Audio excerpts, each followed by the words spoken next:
Good morning, grade 9s. We're going to take a look at our first lesson of Unit 6. Unit 6 is Analyzing Linear Relations, and the first lesson is Slope.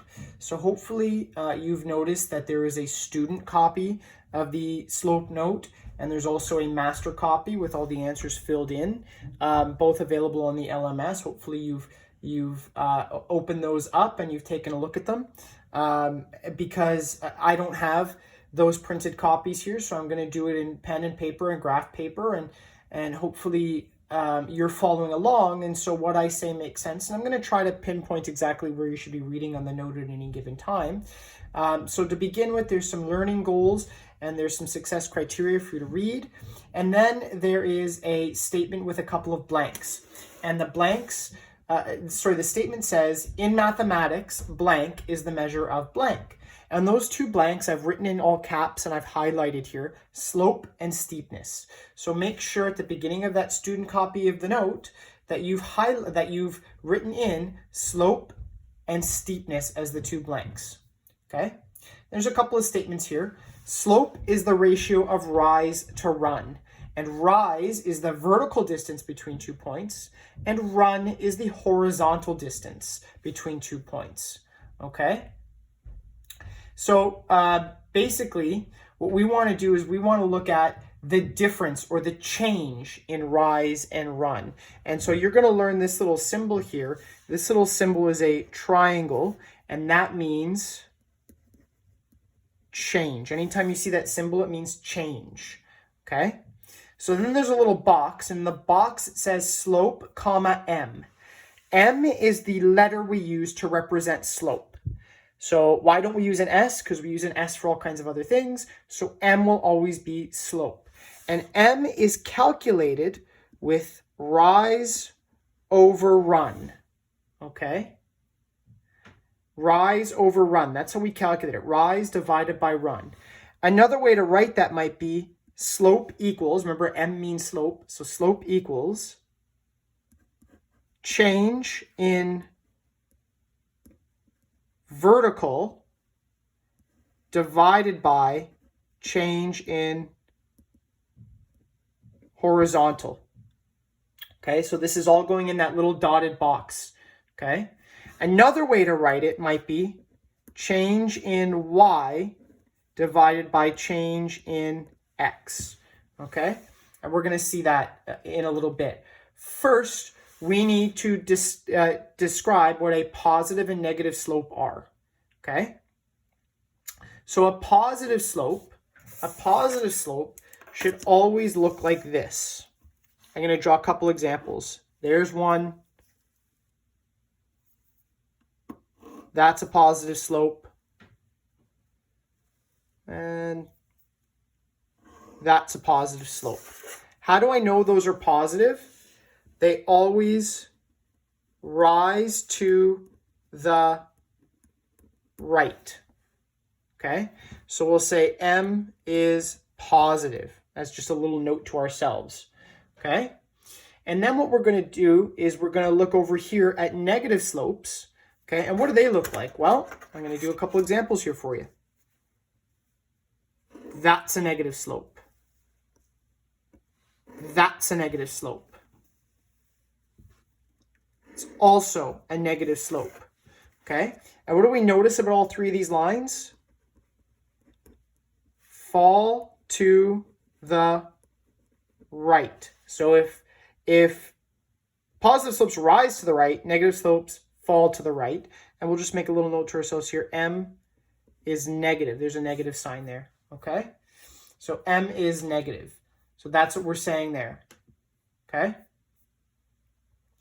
Now, we're going to do a couple examples. We're going to get to the meat of this lesson.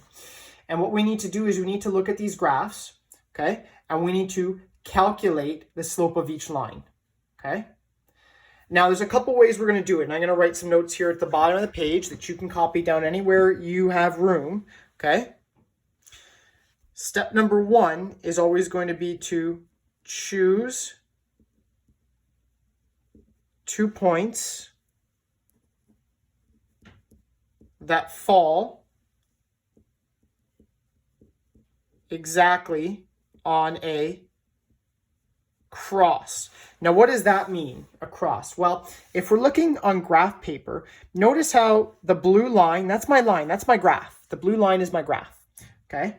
Well, I need to pick points that fall exactly where the grid lines cross each other. That way I know the point exactly. So there's an example right there. And there's another example where my graph actually crosses the grid lines. And that way I know the exact values there. I know that that's at 1, 1. And I know that is 2, and I know that the y value is 4. So I know the values exactly. If I were to look at this point on the graph, okay, right here, it's not on any grid lines. There's no cross there. So I would be guessing what the numerical values would be at that point. It's not very helpful. I want to go with anything that falls on the grid lines, okay? So step number 2 is going to be to create a triangle. Start with the left point and rise, okay? And then our third step is going to be calculate, rise, and run, okay? So let's do this first example here. Example 1A, okay? I'm going to choose 2 points. Well, I did that already. I picked 2 points that will work for me, okay? And then what I have to do is I have to create a triangle. So here's going to be my triangle. I can do it in dotted lines, okay? I can do it in solid lines of a different color, okay? I'm just going to kind of do it softly here. So there's my triangle. And notice that I started with the left point, the point furthest to the left. And then I went up, I rose, and then I did my run to get to the far right point. And I formed that triangle there, okay? So now I need to figure out what my rise is and what my run is. So in this case, I didn't write any values on the axes of this graph. So I'm going to assume I'm going up by 1s. The scale is going up by 1s here on this graph. So I'm going to say 1, 2, 3. So that means my rise is 3. And then my run is 1. Okay? I'm just counting the spaces there because I'm assuming it's going up by 1s. Graphs don't always go up by 1s, and so you have to be careful. But in this case, we're going up by 1s. Okay? So now let's do our quick calculation. My slope is going to be rise divided by run. Okay?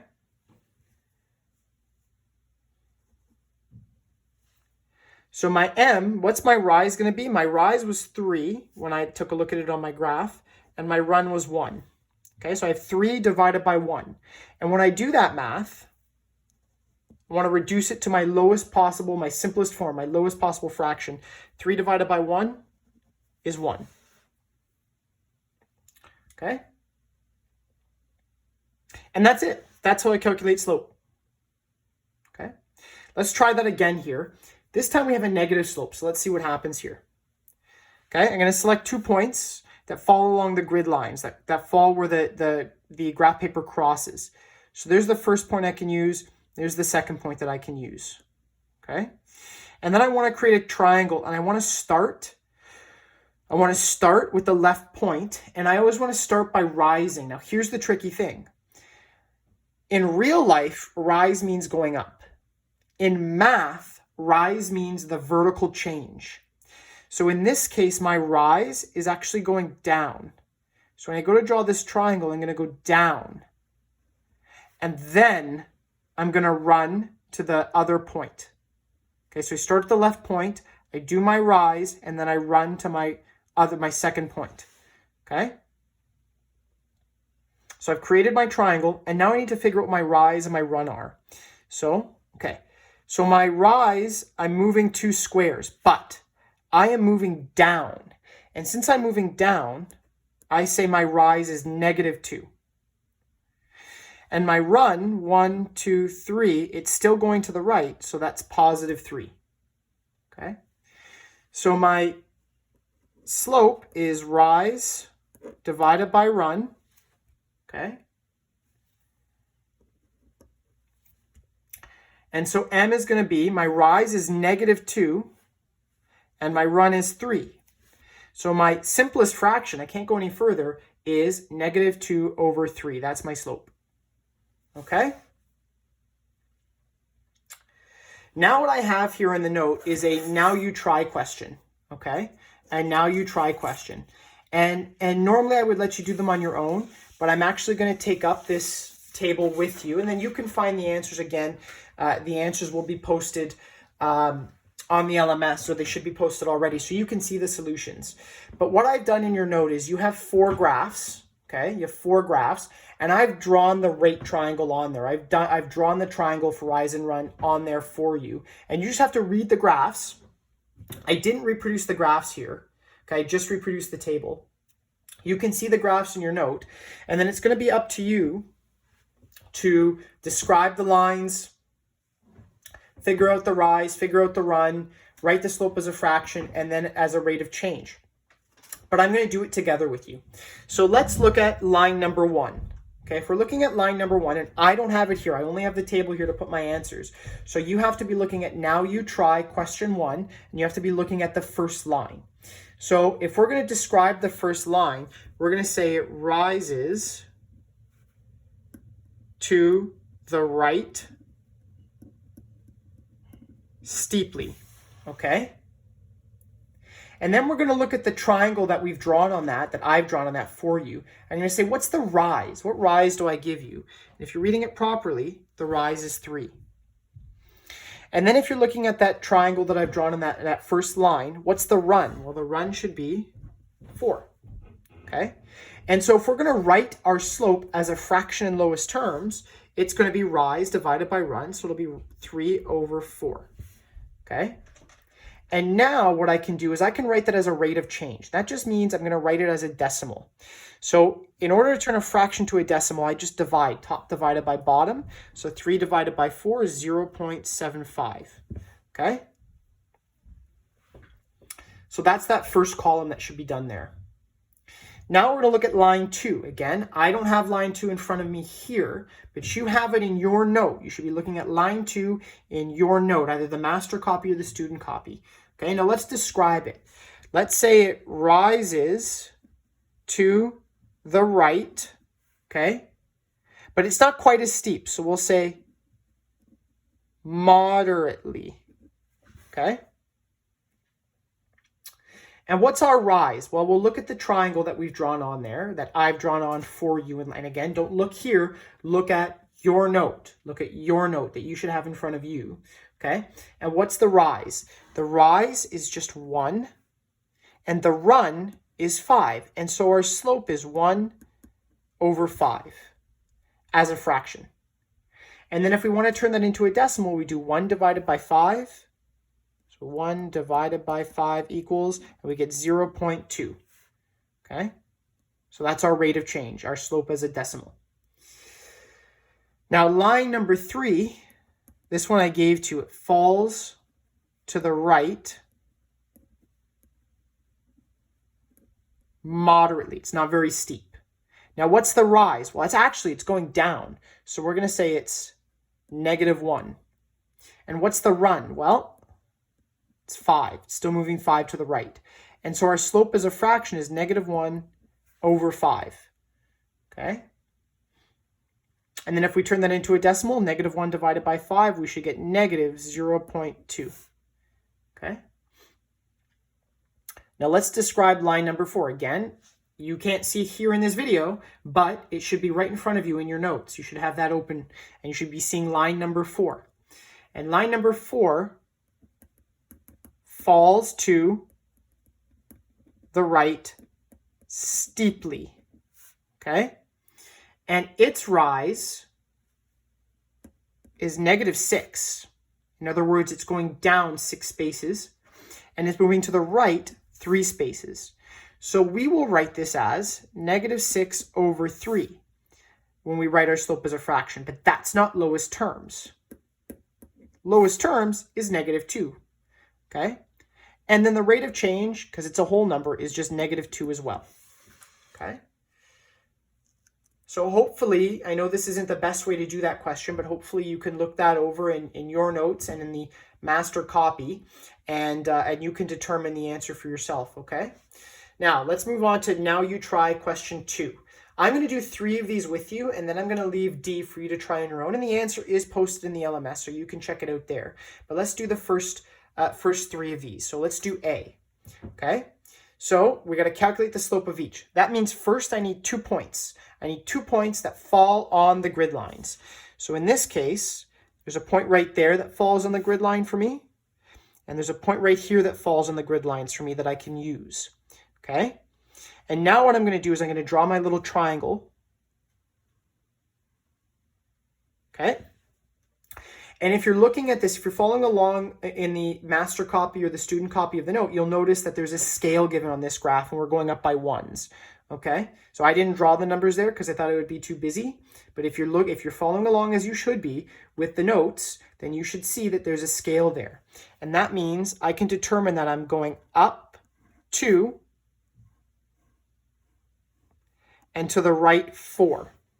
And so when I go to do my slope,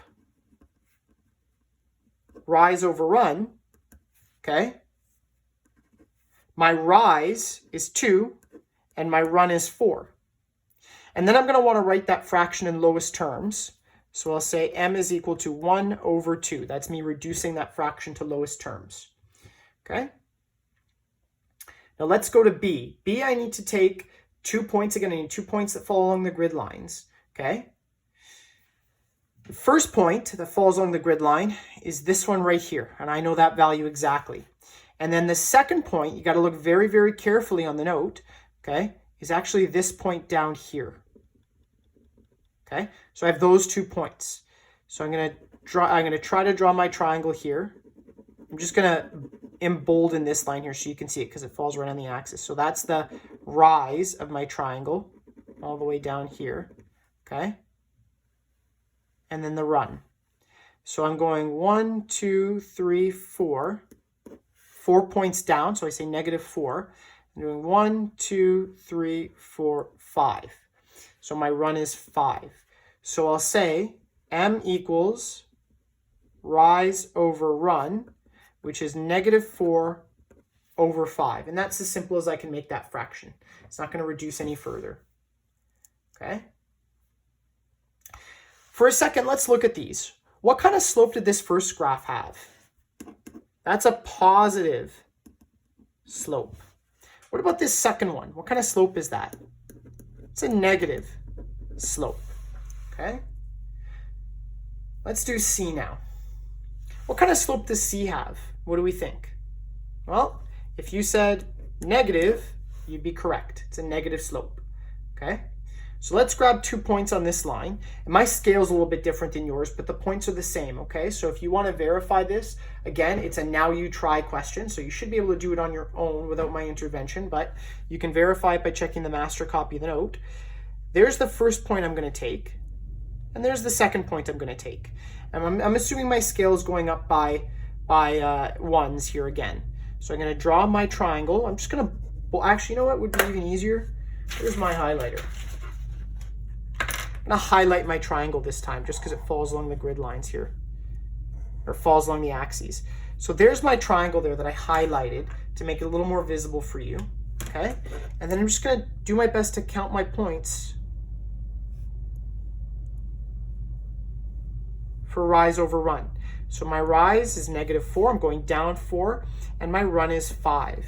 So I'll say m equals rise over run, so m equals -4 over 5, okay? And then D, I'm going to leave for you to try on your own, okay? Okay, let's move on to 3. So 3, and again, you can pause the video if you want to copy any of that down, and it's all available to you in the master copy as well, okay? So let's look at question number 3 here. And I didn't write anything for 3 except for the number, because what 3 does, it gives you a Cartesian plane, and it's got 4 different lines written on it, A, B, C, and D, okay? And we've got to answer 3 questions, okay? So 3A says, which of the following lines has the greatest slope? How do you know? Well, the line with the greatest slope, what do you guys think? Okay, the line with the greatest slope is D. And I know it's D because D is the steepest.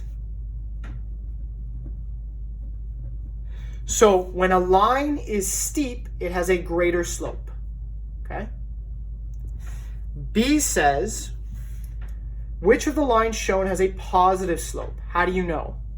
Well, which of these has a positive slope? A, B, C, or D? Okay, well, the answer is all. And it's because all go up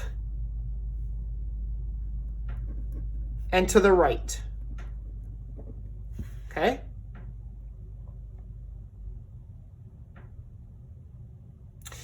And then C says, which of these lines has a negative slope? How do you know? Well, our answer here is, what do you think? Which ones have a negative slope? Well, it should be obvious now. It's none. Okay? None of them fall to the right.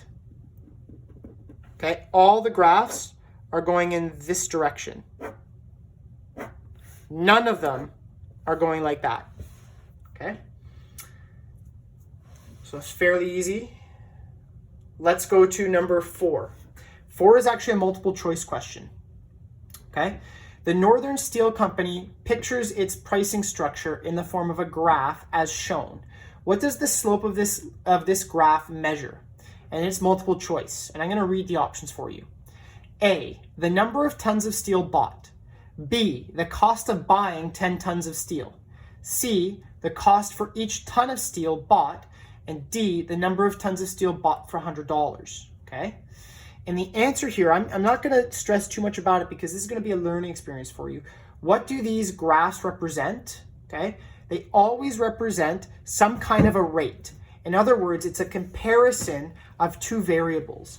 And in this case, the option that shows us the best comparison of two variables is C. And C is the cost for each ton of steel bought.